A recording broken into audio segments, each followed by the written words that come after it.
We need to do a better job at talking about where we've been successful. Yes. You know, I go talk to the interior nations and they're like, you know, people keep telling me you guys got this streamlined, efficient system.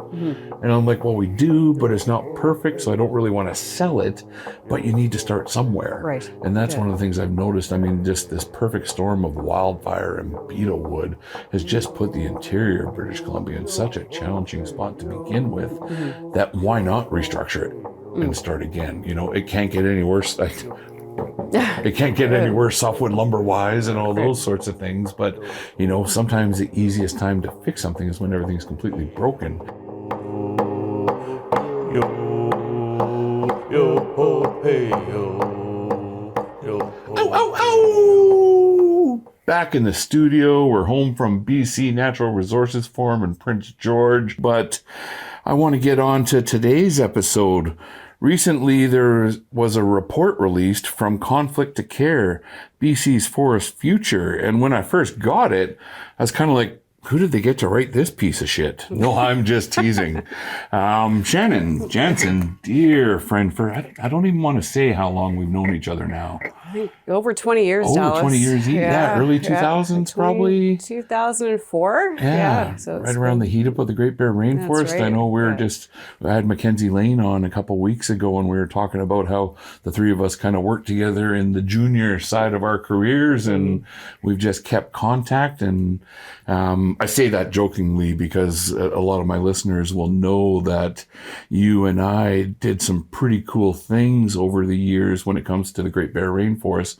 But more importantly, the relationship that you and myself and Lee Doney and Don Demens and Merv Child built over the years that helped us acquire a major percentage of TFL, which was 39.2, but is now TFL 64. So how are you? Great. Thanks for coming on the show. I know I've been trying to tease you about coming on, and now we're here. Yes. How are you? Great. Good. Yeah. No, thank you for the invitation, Dallas. I really enjoy your podcast. It's really a great opportunity to have a conversation with you about forestry, and we're doing it on a pretty sad day, you know, after Tumbler Ridge. Wow. And, you know, so just definitely. You gotta just, in case the timing on this, we just yesterday the horrible news came out of Tumbler Ridge, and it's just a tough time in British Columbia right now. So we also, obviously from Rez Dog Walkers, we want to send our thoughts and condolences to everybody affected by this. And, you know, it's just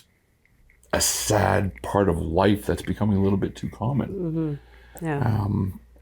It's going to be interesting how we work in the province with some of the challenges that we have right now. Why don't you just give us a bit of introduction about yourself for our listeners? I mean, I know you well enough, I could probably give the introduction, but why don't you just let us know kind of where you started, where you went, and where you are now? Oh, great. Yeah. The favorite topic always, you're talking about yourself. Yeah. Right? So Dallas, I mean, we met Great Bear Rainforest. It was 2004. But prior to that, I started working in logging camps on the north end of Vancouver Island. I worked in the interior. In Hoburg, right? In Hoburg, yeah. I spent 5 years in Hoburg, which is good. So I went from logging camps to the boardroom and really transitioned to working with you, which was, from planning into Great Bear Rainforest negotiations, and went from there to be the Chief Forester, Western Forest Products, and Vice President later on, where we did a lot of the work around the TFL agreements. And for the last 3 years, I started my own consulting business, and I've been working across British Columbia with Indigenous communities on business development, which has been, I would say, I've told people that, I've learned more in the last 3 years than I did in the 10 years prior, because your eyes just open up to things that you just don't see when you're working inside, a company or industry. I've really just been enlightening over the last 3 years just to have the opportunity to see across British Columbia and the challenges that Indigenous communities face when it comes to business development. And it's been humbling and a good learning experience for sure. Well, thankfully you got the battle scars that have prepared you for this part, and now you can kind of, and I don't mean do what you want with who you want, but I know when you left Western, it was one of those things like, okay, there's a hole in the relationship here now. And thankfully, we've been able to work through some of the challenges in relationship building. And we've got the TFL as a common denominator. But then I got a call from you, and then I got a call from Robert Dennis and ISCOM. You guys just, started working on this. I don't even know if it was a concept, an idea, a brainstorm. I know Robert Dennis was a huge champion of bringing a lot of us together, but what we can share, why don't you just, talk about a little bit about ISCM and how some of those things have come together. I know you've played a major role in holding it together, building it. You're kind of that auntie we've been looking for. And so I don't want to age you, but you've been that ear of wisdom as we've tried to build something that's really cool. And ISCM's one of the coolest things I'm a part of. I know we got some work to do, but let's just talk about ISCM for a minute. Yeah, for sure. Yeah, when I stepped out of Western, Robert Dennis Hawaii First Nation asked if I would help them put together the consortium and work with the Indigenous communities across the coast to create a consortium where we collectively looked at business development, and the nations put together the protocol agreement. And the name ISCM came from the Chinook language of the trade language around to take hold of our future. And I thought that was just a powerful experience and a powerful naming exercise, because my understanding is that the nations across the coast, there's 3 linguistic groups, and have never worked together in this capacity, after colonialization. So it was very enlightening for me to be part of, to watch the traditional protocols come into place to be able to create the business opportunity that is now there for ISCM. We have a separate board. We have a separate business entity that has direction through a very strong direction through the team. Mm-hmm. So, and as you know from your role, growing up in Western Forest Products and working with different nations where Western had, TFLs and opportunities, we don't even really work well amongst each other in our language groups, let alone bring in 3 language groups. And I think that was one of the intriguing things to me about it was, Robert's obviously very passionate, and he's very skilled at just getting people to understand, what the challenge in front of us is. But, watching ISCM grow from a few of us talking about what if to where we're actually coming together. And like you said, have those protocols and the discipline, the political discipline that we've shown as ISCM's developed is something that's just, it's re-encouraged me about the benefits of working together. As you know, I've spent my career trying to bring nations together through Namako's Council, through the Great Bear Rainforest, but we've never really been able to look at a big picture forest management opportunity. I say forest management because it's not just about the development of forest resources. It's about how do we manage forest resources, and how can we do a better job. And bringing the Coast Salish with the Nuu-chah-nulth, with the Quagga together on Vancouver Island to talk about this is just, it's still just mind-boggling to me, that the potential that's in front of us. I think of the Island Corridor Foundation. I think of the railway. I just think of all these different infrastructure pieces that have been neglected over the years that could come to life with a collaboration like this. So what's it like for you jumping from, I don't want to say industry, because you worked for Western Forest Products, but I wouldn't paint you as kind of an industry, it's all about this and it's all about that. You're about forest management. You always have been since I first met you back at the Coast Information Team back in the early days of the Great Bear Rainforest, when we're slugging it out with government and environmentalists. But what was the transition like from you going from kind of the corporate side of things into the First Nation side? Did you find that pretty seamless? I did in many ways, because the relationships were there, and I felt really welcome stepping out of the corporate world. What I did learn, though, was a number of the barriers when you step into working with Indigenous communities, and when you have a desire to work together, especially across a broad geographic area, and then be able to put together business structures to be able to accommodate that. That was a really big learning experience, because there's a number of things that you see is that there is definitely strength in numbers, but there's also a little bit of fear in numbers too. So people respond to you differently. So it was an easy transition in many ways, because we all knew each other, and that was really important, but a hard one in some ways, because when you work for a company, the resources are just there. When you're working for a consortium like a startup, you have no resources, right? It's you. And you're having to build that capacity as you're actually trying to sort of establish a vision and all work together. And I think that, that was a big kind of a learning experience for me, because it always takes a little bit of time to be able to kind of ramp up. So I remember John Jack, he always says you got to catch up and keep up. And I can see now that if you're actually always trying to build that sort of ability to move and be in the business world with, especially in a consortium and not as an individual nation, then it's just a matter of, not having the same ability as like an existing business that has a balance sheet already to be able to do that work. And so that was kind of an interesting thing for me, because you take that for granted when you work that in a company, right? Like you've got a team. Yeah. That team, you're just there.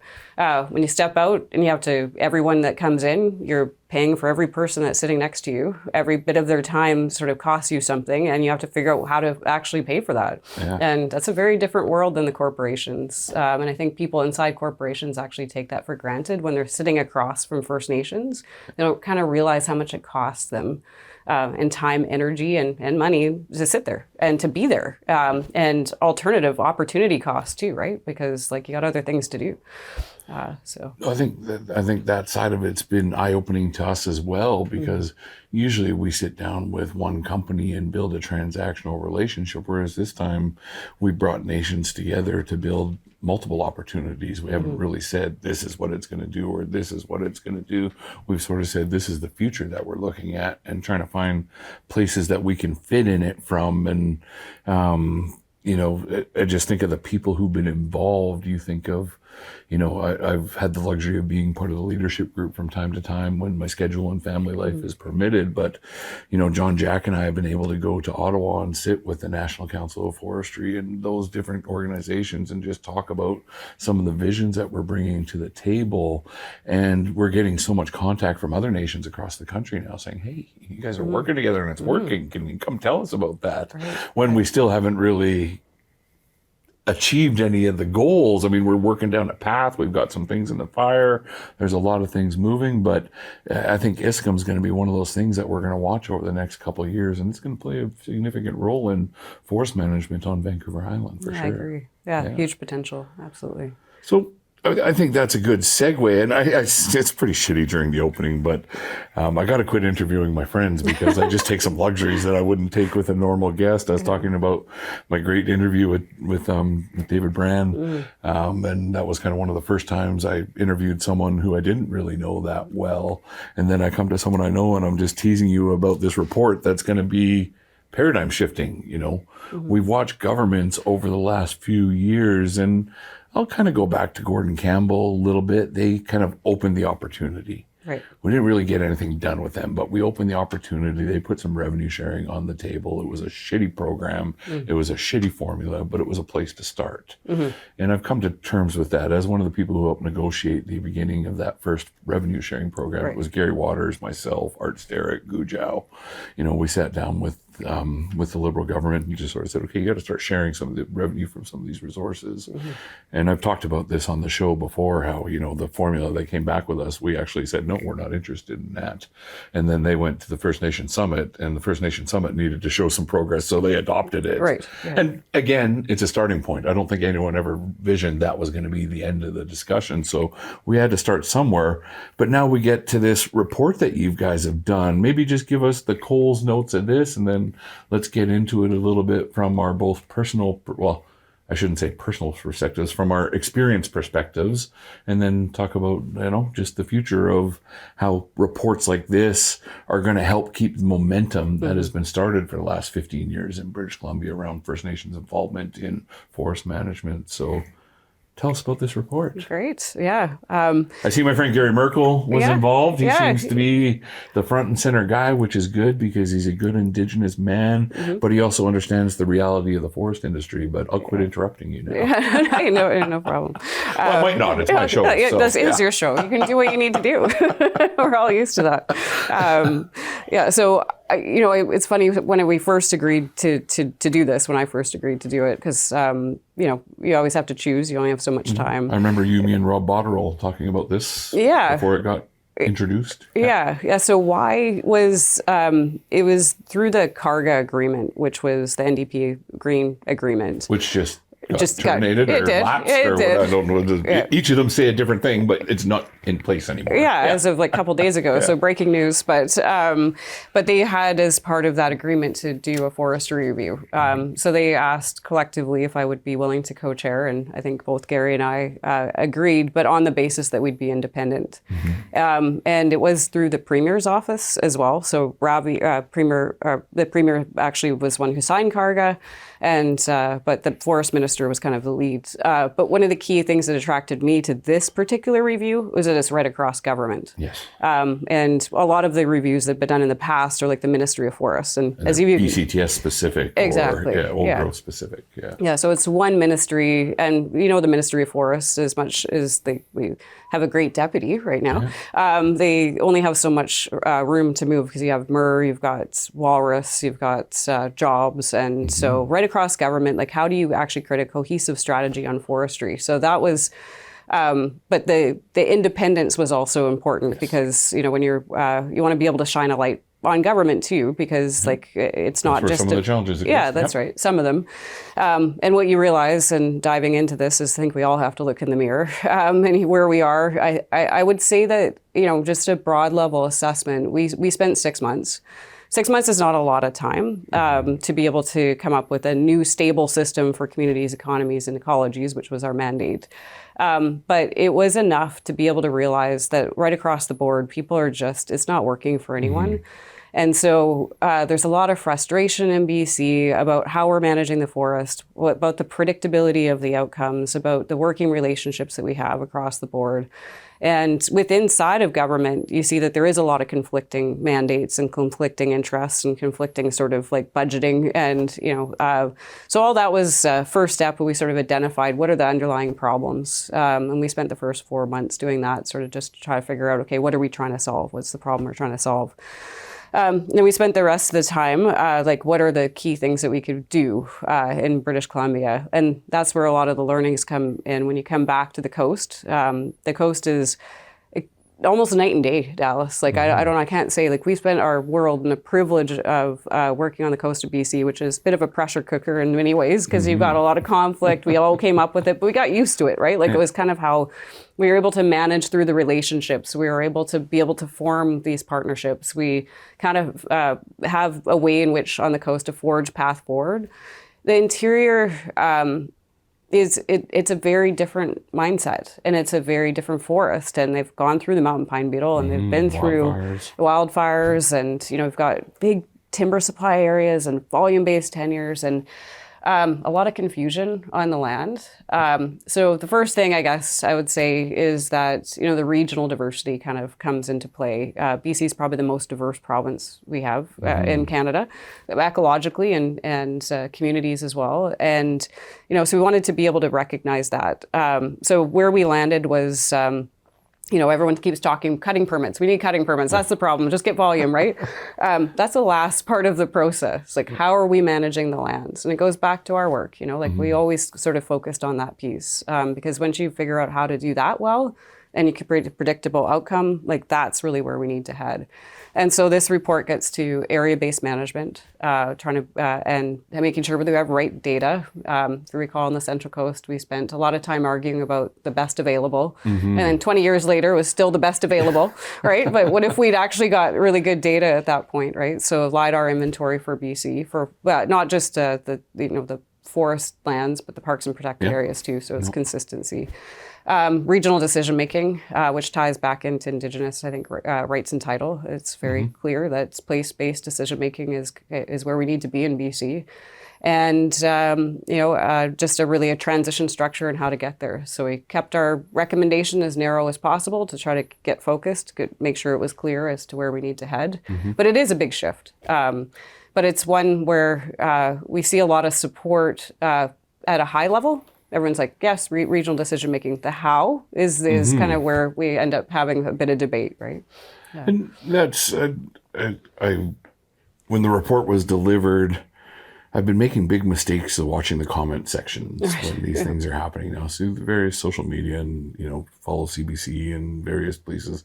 Just people like to rip on things so bad, and they take one little piece of a fairly comprehensive report and try and make it sound like it's not going to work. And I don't think this was meant to be the silver bullet, was it? It wasn't to say, okay, here, we solved the problems in the BC forest economy, right? This is just more identifying what some of the conflicts and challenges are and some potential opportunities to kind of not even get through them, but to deal with them and manage with them. So let's start with some of the regional discussions. You and I can probably talk about this pretty in-depthly because of our experience of our years of experience in working in these type of matters. But for the people who aren't as, immersed in forestry as we are, talk about the different regional decisions that need to be made. I know, from the coast, we deal with a certain region. We got a couple, cut control areas and things like that. But just, let's break down that a little bit. And we don't need to solve it today, but just so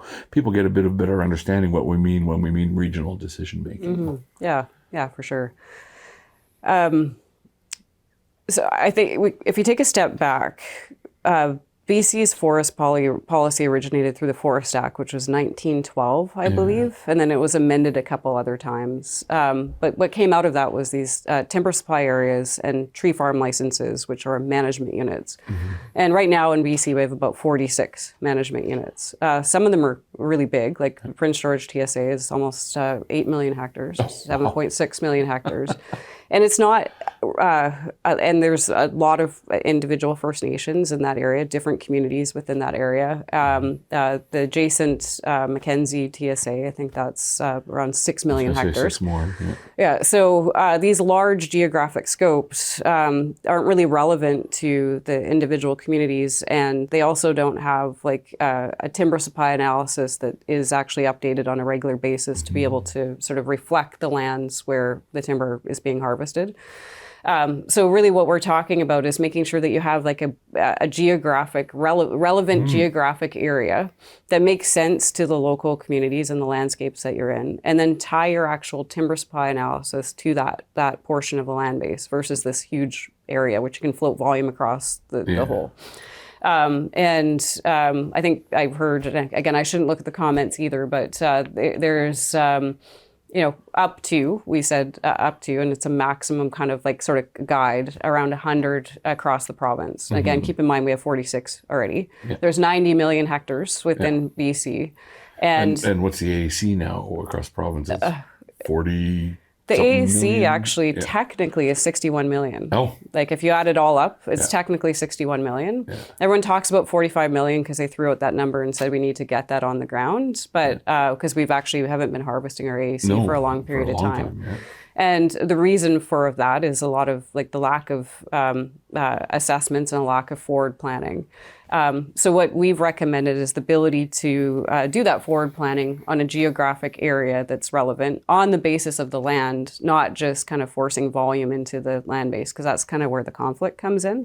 Remember, GDPR, it was always the output of planning, not the input, right? And in the interior, it's really volumes and input to planning. And we actually don't have anything tied to the actual land base, which creates a lot of conflicts now, because if you imagine, like a lot of the easy areas are gone. Because they were harvested during the pine beetle. Now it's still adjacent to lakes or it's adjacent to communities. And, so that's kind of the portion that's sort of doing this with folks. So you got to make sure that where you're harvesting, it makes sense. Everybody understands it and everyone's kind of rowing in the same direction. We also recommended the wildland urban interface kind of zone as well, which is, again, for fire-dominated areas. And, you look at Port Alberni, even here on the coast, like what happened last year, and, so there's opportunities. While you actually have your biomass facilities and things that are running in these small communities, like we need to be actually helping sort of feed those, think differently about the problem, and actually do some mitigation to buffer homes from fire. So that was another big recommendation. Reading that comment section, people are like, wow, there's like 100 of these things. It seems like a lot of administration. But I mean, you look at TFL 64. TFL 64, we wanted to respect the fact that there is already the type of governance structures in place within TFLs here on the coast and across BC that actually probably don't need any additional changes. So that would be considered a management unit. So you're going to end up probably like Alberta has forest management units. They have 90 in Alberta and forest management agreements. And BC, you know, we kind of said you don't want to go more than 100.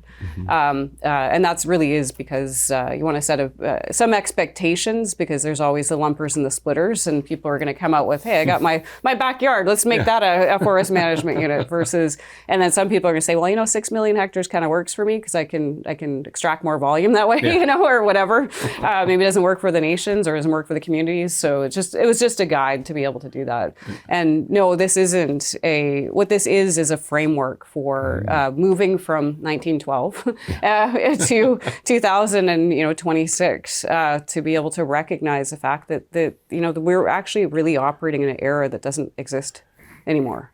Right. No, and this isn't just in the forest industry. As you know, I deal with a lot of fisheries issues in my other part-time jobs that I have.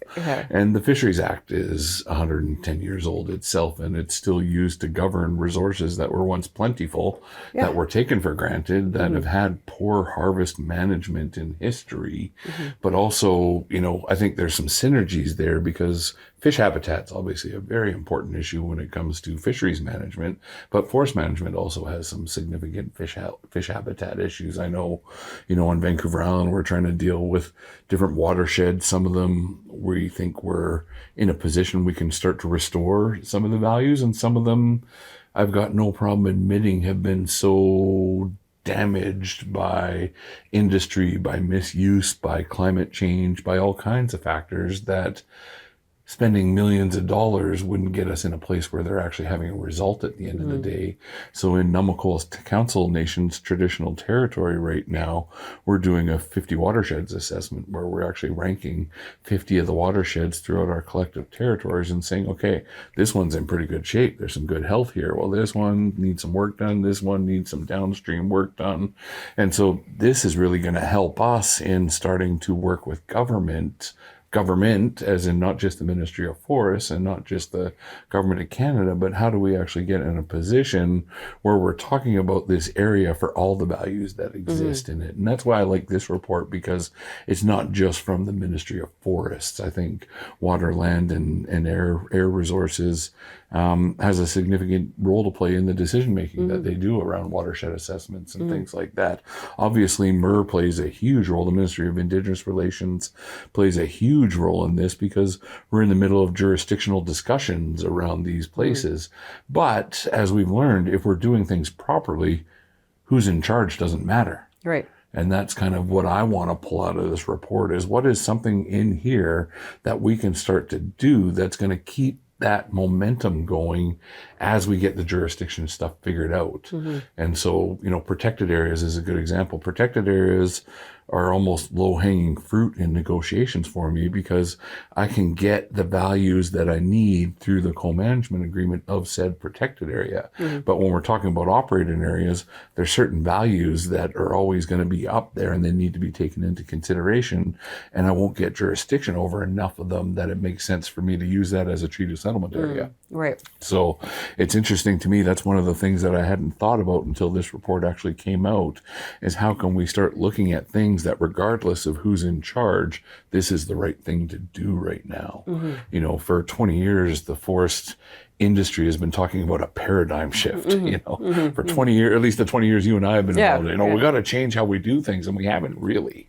You know, we've tweaked a few programs, we've tweaked our understanding of a lot of individual issues, and I think of the Old Growth Strategic Review, I think of the intentions paper, I think of the 20% commitment to have 20% tenure in First Nations hands, but we kind of, you know, work of each of those in a silo, and I think this report's one of the first that I've seen that sort of puts everything on the table, and like it or lump it, it's there. You know, we can't say this isn't reality. This is what the reality is. So what are you hoping happens with this? I mean, I know there's a lot more detail that I wish we had the time to really get into, but what do you want to see, you know, beyond some discussions that are going to start to happen. I think there's a lot of interest in having some discussions based on this. But as one of the authors, what's kind of your hope for this? I mean, you and I have been in a lot of rooms where a lot of reports like this get developed, they get delivered, and then they never get implemented. Yeah.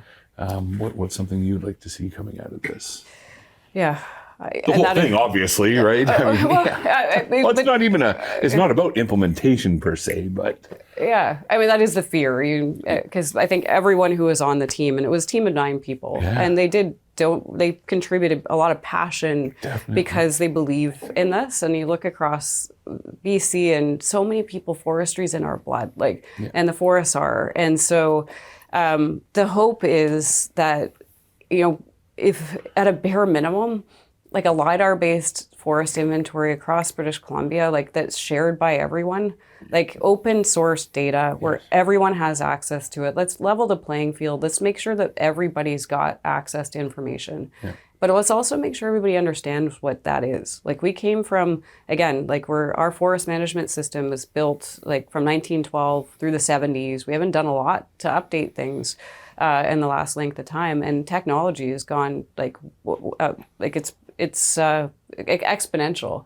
So my hope is that we bring the right people in, outside of government, because in many ways it's not a criticism of government employees, but you actually do have technical expertise in the world who can actually help us with this problem to make it affordable and make sure it's accessible to folks. But you got to begin with the end in mind, because we did spend $38 million on LiDAR in the province. And, there was no intention to get to a forest inventory. So we do need to bring the right people in and make sure we can do that and make sure we can share it, make sure it's accessible. So that's a really strong hope of mine, that we actually make a natural asset and we invest some cash in doing that. Because if you think of a mill in BC, it's $250 to $300 million to build a mill, and it's less than that to acquire a LiDAR-based forest inventory to create predictability for everyone here to be able to invest. Your friend David Brand probably would like to know how to measure so that he can invest in terms and look at his investment portfolio in a way that makes sense. And it's forests are things that can be managed locally for all the local values, and the outputs of those forests can be understood for those that actually want to figure out how to, invest in manufacturing and grow value added as well. So they're not. So I think that's part of the. If there's just one thing that we do, it would be great if we did that. And that one would be a game changer. I mean, I've watched the development of LiDAR to a point where I almost don't want to admit it, but some of the early LiDAR companies came to us and said, minimal investment, let us do this in your territories. It's going to cost you a little bit of money, but it's an investment because you'll understand. We just didn't get the concept of it. Yeah. But seeing LiDAR develop to the point where it does, it's got to be cheaper to do now than it was 20 years ago when they were first doing it. I mean, I think of the helicopter flights and, these huge instruments that they had that are being replaced by these little discs now. But I mean, because it was so expensive in the beginning to do, it became a proprietary part of transactions. I remember arguing with you guys about, you guys flew LiDAR through your TFLs and we're like, well, we need that data. We're like, well, we paid money for that. So, we got to talk about how you're going to use it, which is fair discussion. Yeah. But I think this report helps to show that if we have kind of a baseline of current up-to-date information, it's going to make all these discussions so much easier, because one of the things that LiDAR is helping us on, besides the development and management, it's also the carbon credit side. Yeah. We're able to validate carbon sequestration a lot easier now thanks to LiDAR, and the fact that it's become a little bit more user-friendly for everybody to use. So we talk about the independence. I mean, everybody always agrees government should get out of the way, but then everybody in the same breath says, well, government's got to fix this. So, where do you see some leadership being shown? I've watched the evolution of Kofi over the last number of years, where Kofi was just the old boys club. It was just where, they all got together and talked about what they wanted to do next, what they weren't able to do. And they brought some politicians in. And obviously I'm dramatizing this and, giving it a little bit, take some tongue-in-cheek shocks at it, because Kimmy Hackstad's there now, who's a dear friend of mine. And, when she's come in, she's been pretty clear about wanting to make a realistic discussion from the Kofi point of view. Our dear friend Rick Jeffries with what was the BC Coast Forest Products Association, which got merged into Kofi. But what do you see the role of industry in helping to just, again, make that playing field a little bit more even with up-to-date information? What's your hopes with industry? And it's hard to put you in that position to say, okay, there's 7 different major companies and all those things, but just your thoughts on industry and their role in I shift. think they have a huge role to play. Those that want to stay in BC, it's a huge opportunity. So if you have the data and then you have it tied to a land base that you're jointly working with the communities to be able to do the forest management, that's exciting. And it's fun to manage forest. Nobody's having fun in BC right now. No. We're all arguing about how do I get a cutting permit and how do I sort of push it into a system. It's like a square peg in a round hole. And every morning I wake up and I do the same thing over and over again. And so part of the release, what you've heard and I'm sure saw in the comments, is this does nothing to fix the short-term issues, right? Well, what have we been doing in BC? What do we always do? Let's try to figure out how we can just keep pushing the system until we just hit a wall, and then we just keep hitting that wall. And then we'll just keep doing the short-term issues, and we'll keep talking about them until a year now is going to go by. And we're going to be talking about the same things, right? Except people may or may not have a job at the back end of that, and no one feels secure. And I think the acknowledgement that I would like to make is that everyone across BC that we heard, people are scared and people are mourning the past when we had so much clarity and certainty, and all of this blame starting to come into place where it feels to me, and I'm just going to put it out there, in a lot of cases, First Nations are being blamed because of the fact that you can't get a cutting permit anymore. And the reason for that is not because, it's because the lands themselves, you can't put the cutting permits in context of that. And so there is no blame there. And that's where, again, to get to the regional decision making and the regional zones, to be able to tie it into what actually makes sense on the land, to be able to then create that clarity out the other side of it, is what I think the industry needs to grab onto. Because what they're doing today across the board, and I get that Kofi would like to have a lever, right? We all do that, right? Remember the GBR was human well-being and ecological integrity, right? We had to balance those two things.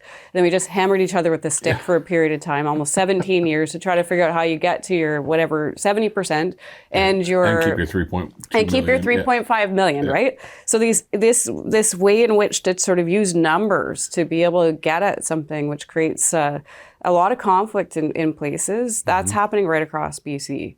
And so if we can put that aside and say, what can the land sustain? How do we actually ensure that we can create a system that's accountable, which is Indigenous communities, I think they're ready to step up, and work together. And, ISCM is a good example. People can rise above rights and title and come together with governance structures like Namwaklis. You guys have demonstrated it. In fact, I think prior to the strike, TFL 64 was the one place in British Columbia that actually achieved its AAC. Right? And then second was TFL 44 with Chief John Jack. So it's been demonstrated that it works. And so it's not theoretical. If you look around the world, you look at, Ostrom Principles, which is a woman who studied and won the Nobel Prize for what does it take to manage common pool resources like fisheries and forestry. And it has to be tied to the people who live and work in the area, and the benefits to those the benefits need to come back, actually stay with the people who live and work there, which gets to your revenue sharing piece, which is why we actually talked about BCTS as well, because the stumpage system in BC is actually very disconnected from the people who live and work in the communities, the people who are actually impacted by the decisions that are being made on the lands that are adjacent to their homes and their communities are not benefiting from the decisions that they make, and the dollars are not flowing back into forest management. So our forests have come an asset, like remember when they were like, the time of industrial expansion, they were huge wealth generated. Now they're becoming a liability, fire, and we have to invest in our forests, we have to do certain things, and we have a declining fiber supply. So it's time to face reality and be able to get together and actually look at this system differently. Because the fear is, if we just keep on those short-term fixes, is that we're just going to be staring at each other a year from now and just continuously breaking relationships. And what really is the basis of forestry in BC? What is the one silver bullet? It is relationships. and it is trust. Beyond that, it doesn't. You can't escape those things. When you don't have them, it's very difficult to have certainty or predictability. Yeah. Definitely. And, you know, the definitions of certainty has sort of had to evolve a little bit over time, because there is no certainty when you're investing. You know, there's always a bit of risk that you're taking. But if you can control that risk through collaboration, which we've tried to show on Vancouver Island, I think, you know, our years in the Great Bear watching this tug of war happen put us in a position that we learned how to make a deal with you guys. It took a long time because neither of us knew how to do it. Right, yeah. We weren't sure what either of us were trying to get out of it until the fact that we sat down and started, okay, what are the mutual goals that we have for this geographical space of area that's defined by TFL 39 Block 2 at the time. But as we, you know, got into the purchase discussion, and we worked with the province to hive it off, and it's its own now. But now we're actually sitting down and we have these mutual goals. There's some Indigenous principles that go into them, but at the end of the day, there's mutual goals for this geographical piece of land that we've all started talking about. And unfortunately, we've, in the 7th month of a labor dispute, that's stopped us from implementing some of those mutual goals right now. But that's another important piece of the pie, because there's so many people dependent on sustainable forestry that we have to take a better view at it to keep it sustainable. Because as you said, you know, the Forest Act from 1917 wasn't developed for sustainability.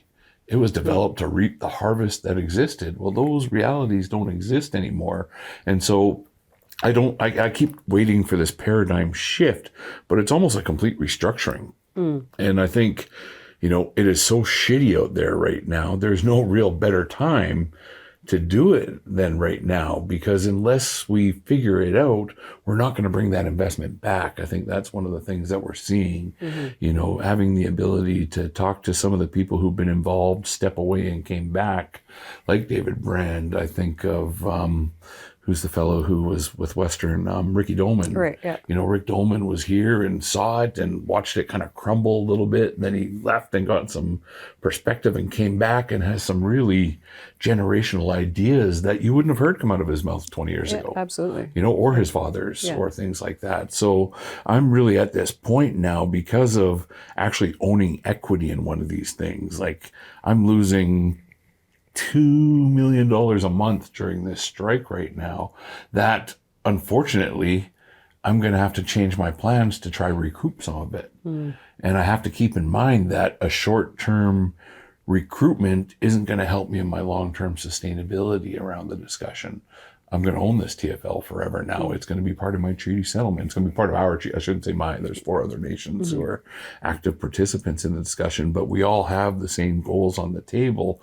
And so trying to weigh that balance of, okay, do we get back the $7 million we've lost because we've been in a strike and start talking about this shift that we're making, or do we just restructure it now and, you know, not put pressure on Western, but help Western understand the downstream needs that are going to come into place. I mean, you know, from your time in Western, you had to recapitalize mills. Well, mills are shutting down. So, you know, we put so much investment in mills that are now shutting down. We're under curtailment right now because of fiber supply issues, thanks to the strike and a few other things. But, you know, I don't think there's any one of us who could change one thing that's going to fix this. And I think that's what this report really spells out.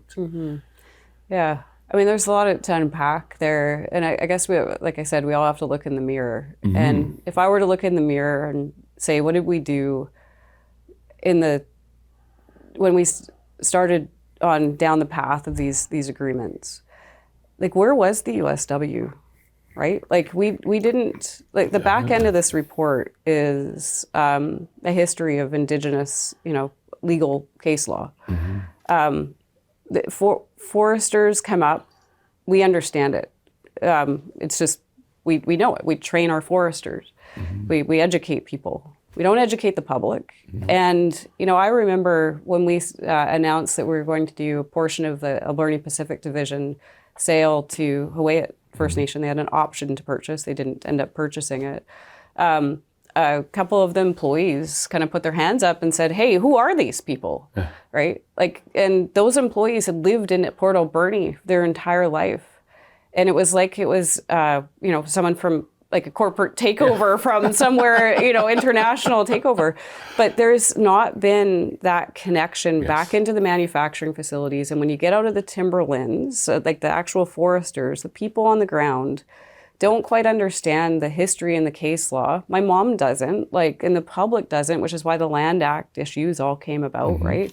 And so part of where I would say, if I were to look in the mirror, what we should have done is we should have spent more time with the people on the ground so they actually understood the why and why this all benefits them. Because the fact is, we're all trying to figure out a way in which to, the whole world balance, I actually don't love, because I think you can have economy and sustainability and environment. All of those things can happen at once, but people have to be working together. And I feel like that disconnect happened somewhere along the way with the workers, and, they just didn't quite understand why. Why are we moving down this path? Because I'm mourning how it used to be. Yes. I used to have the ability to buy a truck. I used to have security. I used to do X, Y, and Z, but now this has all been messed up. It must either be the company or the First Nations or the government. I need someone to blame, right? When really we all just need to kind of look in the mirror for a minute and realize that the world's shifted. And yes, it's uncomfortable, but we're uncomfortable right now. It's part of the maturing process, right? Yeah. I mean, I can't drink a dozen beers and go to work the No, next you day can't. anymore. I used to be able to. I used to be able to do it all the time. Yeah, you can try. But now I've gotten older and realize I can't do that anymore. That's a bad analogy. But I noticed that because the disconnect, even when we're building solutions, we sort of stayed siloed. We work with each other. First Nations and industry work with each other because we have to. We have a common denominator, the land base. But, we haven't done a good job of holding local communities in that discussion who get afraid of it because they haven't been a part of it. That's right. And so I think that's where some of the concern around, let's open this up to 100 different decision-making groups, but it's just really making sure that these discussions are happening in the regions that it's pertinent for them. There's no point in me sitting down with people in the interior because our forest types are way different. The values are way different. Absolutely. The opportunities are way different. At the end of the day, we need a government that's going to support and enable the opportunities. That's probably where some of the common denominators start. And I'm looking forward to have Lenny Joe coming on the show and just talking about the work they're doing at the First Nations Forestry Council. So I talked about Kofi. I've really seen an evolution in Kofi in the last little while. Truck loggers keeps kind of tripping over themselves, and then we're important to them, and they make us sit with them and work with them for a while, and then they kind of kick us in the knees every once in a while. So they're working at it, and they've been going through some different leadership changes. But I'm interested in trying to have some more discussions with some mayors who want to see this because they come from towns that depended on this and lived in that livelihood. It was awesome to live on Vancouver Island, probably from the 20s to right now, because, we just lived off the harvest. And now we've gotten to a point where that living was probably a little too rich. I don't want to say anybody was greedy. We all worked in the times and lived with the times. Our First Nations people are just similar when it comes to fishing. We do our own source, we do our own traditional fishing for our family, food sustenance, ceremony, that sort of thing. But so many of our leadership were commercial fishers that gained status in that because they were good fishermen. They understood the tides. They used their traditional ecological knowledge with the industrialization of the commercial fishing fleet, and we overfished. And so now we're blaming fish farms. Now we're blaming climate change. Now we're blaming all kinds of things where we haven't just looked and said, you know what, we need to shift how we do these things a little bit. And there's a lot of comparisons there between, fisheries management and forest management because it's renewable. Mining's always interesting because mining's always sort of a sunset thing. Right. When you develop a mine, it's going to last for this long. But when you develop a TFL, it's supposed to be there for perpetuity, but we don't manage it that way. Right. And that's one of the kind of, I don't know if it's my step from being, a business entrepreneur to getting a little bit older and starting to ask some of those questions so my kids don't need to deal with it later is, okay, what is human well-being again? Is it how many trees we can cut down in a year, which brings a higher salary to my guys working in the forest industry? Or is it the sustainability of being able to do that generationally? And I think we got caught up in the mystique and the romanticism that it was generational just because there was so much bounty out there between trees and fish. So I don't know, I'm having I'm not lost, but I'm just trying to figure out which direction to go in now. But reports like this are definitely going to help make sure that as we start to have these discussions, people have some rooting in what we're actually talking about. We're not just talking about the restructuring of BC timber sales. Well, what are we restructuring? We're restructuring it for because we can do better land use with those areas. We can have better benefits and outcomes come from those areas. And so I'm looking forward to, maybe I'll have to have you and George Abbott on the show. That'd be because great. he led the BC timber sales review. And I used to pick berries on George's farm, so yes, fine. Yeah. I forgot about that. No. And, I think, they were given a mandate, and their mandate was to do what they did. And it was an individual ministry. And we came up with a way in which to, get at some of the underlying issues across government in a different mandate. And it's unfortunate the two happen at the same time, but there's certain things in the BCTS review that would help get kind of their volume out. It's a high cost program though, extremely high cost. And we do actually have to be fiscally accountable in BC. So I think that you just got to flag that. It's not the people, but it is something that we have to look at and say, okay, yes, we need to get volume on the open market. It does need to get volume on the open market. And then how do we actually go from where we are today so everyone can benefit, not just one program inside of government? And, the softwood lumber, when you're on the group, you know more as much about this as anybody, but the Americans have driven our stumpage system up until now. And, the market pricing system and they're not using BCTS as... No, they're using two companies in Quebec and one here, right? It's not a softwood defense anymore. So the question is, how do you want to manage your forest? What do you want them to look like? And then how do you price those forests? And it needs to be regionally specific because the east coast of Vancouver Island is very different than the west coast, and it's extremely different in Prince George than the Kootenays. And your pricing system has to reflect that. And then you get the forest management that you need to be able to incent the right types of outcomes. And, I think part of the coastal issue that we're struggling with here too is that the economy is so connected to the forest. Like we have this hemlock and balsam issue, which you experience and live in your TFL every day. We need to find a way to actually make it above your logging costs, and the coastal costs have gone up so much and our manufacturing capability has gone down. So, there's a good problem for us to be able to solve collectively. But we need to face those problems. We can't just keep denying it and thinking that cedar and fir is going to get us out of it forever, right? Because the cost, the value of those species made us lazy. That's sort of been the fallback is, cedar's going up, so it'll balance everything out a little bit. It's not even a bonus anymore. It's just equalizing the shitty stuff. Right, It's not that additive anymore. It's just kind of keeping us at the floor. But we're interested in that. I mean, again, I'm not sure when this one comes out on how much work I'll have done yet, but we're in a discussion with BC Timber Sales in the Clowitzes Nation right now on just restructuring how BCTS operates in our territory. One of the reasons is BCTS is just completely intertwined in our treaty settlement land in some of our traditional territory where we have some conservation vision, some economic visions, all those sorts of things. But also just the consultation system doesn't work for us anymore. Not many people know, but Namaqua's Council developed the first consultation process with the province of British Columbia after Delgamuukw through strategic engagement agreements. I remember negotiating with you on how Western was going to consult with us, how the province was going to consult with Western's cutting issues in our territory. And we've refined it over time where it works pretty good. We do all the permitting, all the road building, all that sort of stuff within the prescribed timeframes that are there. Pretty much across the board. Every once in a while, a special issue comes up with a special specific area that takes a little bit more. But even though we've developed it, it doesn't work for us. It's not efficient anymore. Now that we're involved in the forest industry and we have a little bit more understanding, we're trying to find ways to streamline it. So one of the things we're contemplating right now is completely redesigning and re-engineering BCTS blocks within our territory so we can deal with a lot of the consultation up front.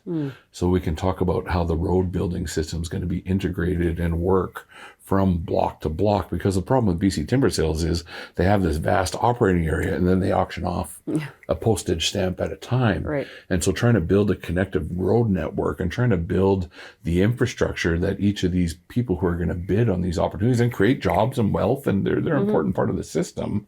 But it's just we're not making it easy for any of us the way it's being done right now. And that was one of the opportunities that we took thanks to the review that George Abbott and I believe Gary Merkel was involved in that a little bit as well. But I know Lenny Joe was working with George on that. And that's one of the things we talked about, was saying, okay, instead of keep trying to tweak a broken process, let's develop a new one. Yeah.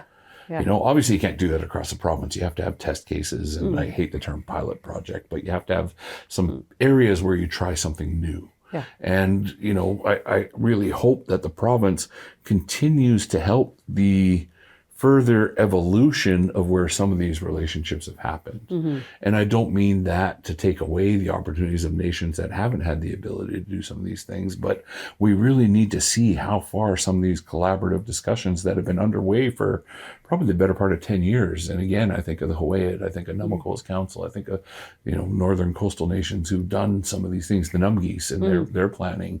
You know, they've really spent a lot of time in the same room together talking about the same issues. But then when we start talking about papers like this, we kind of just take them and make them start from scratch. Whereas I'd really like to see the province and the industry start to stand up and say, you know what, 10 years ago, we really had a challenging relationship, but over time it started to bring opportunity for us to discuss these issues in a forward-thinking manner. And I don't want to have to start from scratch on a lot of those discussions. So we might need your help a little bit when we're talking to some of the government people about just keeping momentum where it's going. But I think the other side of that is we need to do a better job at talking about where we've been successful. Yes. You know, I go talk to the interior nations and they're like, you know, people keep telling me you guys got this streamlined, efficient system. And I'm like, well, we do, but it's not perfect. So I don't really want to sell it, but you need to start somewhere. Right. And that's one of the things I've noticed. I mean, just this perfect storm of wildfire and beetlewood has just put the interior of British Columbia in such a challenging spot to begin with that why not restructure it and start again? You know, it can't get any worse.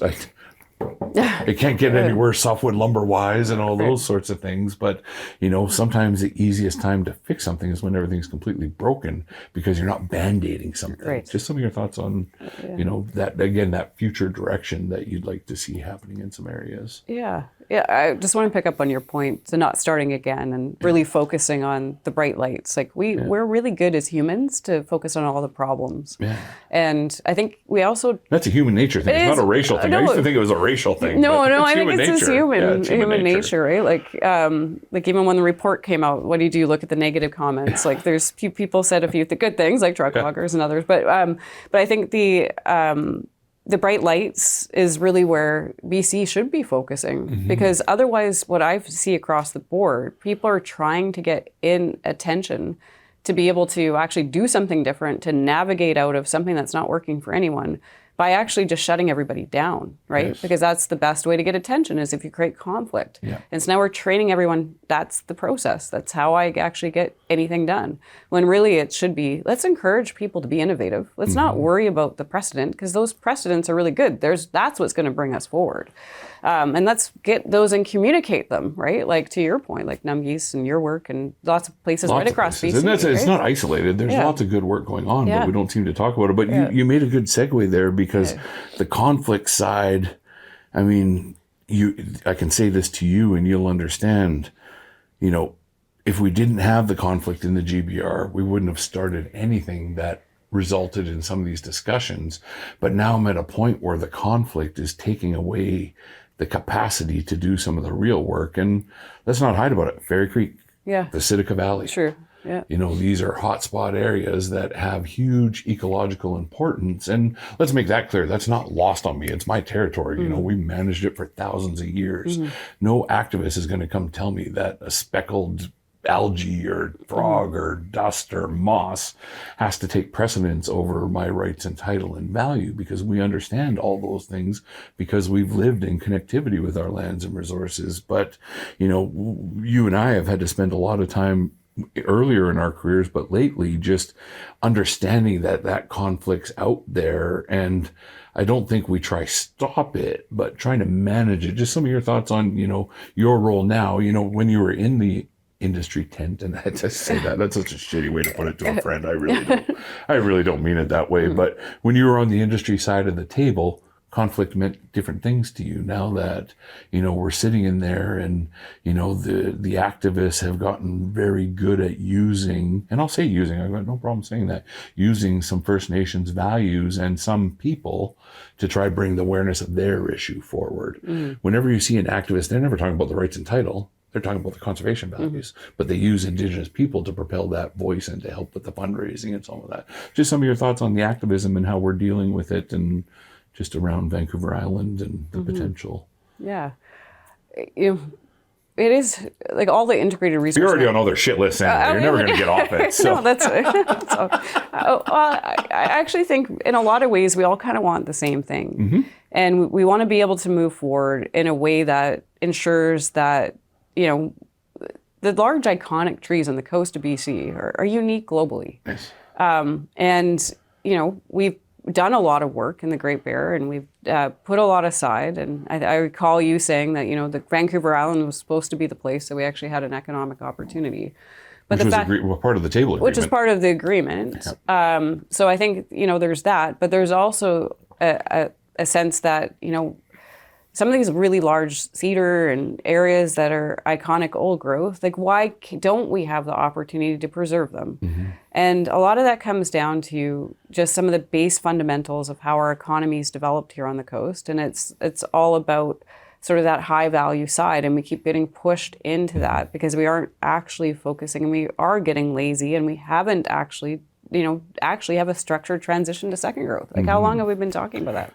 And I think to your point, and the question that you asked earlier around, it's so broken, why not just fix it, right? Like, again, the companies that want to stay is a huge opportunity for them. It's a huge opportunity for Kofi to lean in with their membership and to be able to sort of help create sort of the conditions where, like the Quesnel TSA, like I'm pretty sure like West Fraser is like the biggest, like they can all join their volumes together and be land managers. Like you don't have to, like power and control is perceived. Like everyone thinks they have power and control because they have their tenures, and I have power and control because I'm a mayor. I have power and control because I'm a First Nation. So I got power and control. Right? Yeah. So, but what do we all want? Yeah. Let's put all that stuff on the table, and sometimes you got to give up power and control to get it back, right? Definitely. And that's where you've been spending too much time with Dan Johnson. Oh, well, maybe. Which is not a bad thing. Yeah. But that is the future for us, because to try to hold on to something that we had previously, when the world around us has changed, the forests have changed. Yeah, 100%. And the economy has changed. Yeah. So that's where I think like the people who want to be in BC, we have a huge opportunity in front of us, because the coast of BC has access to global markets. You don't have to go to the States. No. You have like shipping, distribution. Water is a great equalizer. Yeah. And that's that only place in Canada that has the ability to grow its forest sector is the coast of British Columbia. But we got to figure it out because we've got some systemic challenges. And, our pulp sector, the integration of like the consolidation and everything that's happened here on the coast and across BC, those are significant challenges. They've been faced other places. Most people actually haven't been able to figure it out. And actually, you don't make these changes until your industry actually implodes. Yeah. Like Ontario is a good example. Now you have to. Yeah. It's managing the decline. Yeah. But in the end, I look at who are the people who are going to be here long term. It's Indigenous communities. It's the people, the rights and title holders. And, this is a hard time and it's a hard transition, but the local people are going to be able to figure it out as long as we make sure that we give them the tools to be able to do it. And you don't have to lobby 10 ministries across government to try to figure out how, or spend 7 years to be able to get a Section 7 like agreement, right? Like there's got to be ability for government to move as one, and that people are actually coming together to solve these issues versus trying to figure out how to bureaucratically move through process, which is what we're doing today. And I think you hit the nail right on the head, and that's where, again, the baseline of publicly available data, because, you and I have worked with the activist community. We've battled with them. We've worked with them. We brought solutions together with them. And I think the lesson we should have learned is we should have been more clear about what we are protecting right now. Yeah.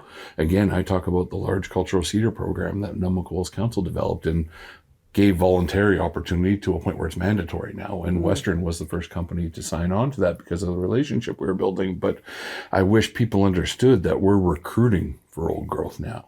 You know, we understand we need to build a second growth economy, but at the same time, we need to build a riparian management zone that has old growth values. So we've kind of got this, it's not quite a 4-field system, but we understand where our old ancients are now, and most of them are tagged and will never come down. Some will because of, you know, risks on road building and things like that, but those are going to be cultural logs. Those are going to become big houses. Those are going to become canoes. Those are going to become cultural features in most cases. They're not going to end up in a mill because no mill can deal with a 600-year-old old growth anymore anyway. Right. So there's a lot of those realities that the general public doesn't quite have that leads to the angst that activists use to try help bring their messaging forward. And I think having an inclusive discussion like this kind of brings to the table really helps us with that solution, and it puts us back in really into the thick of it, like we were in the Great Bear. You know, we were sitting down with the activists, we were sitting down with the industry, we were sitting down with local communities, and we were having those hard discussions.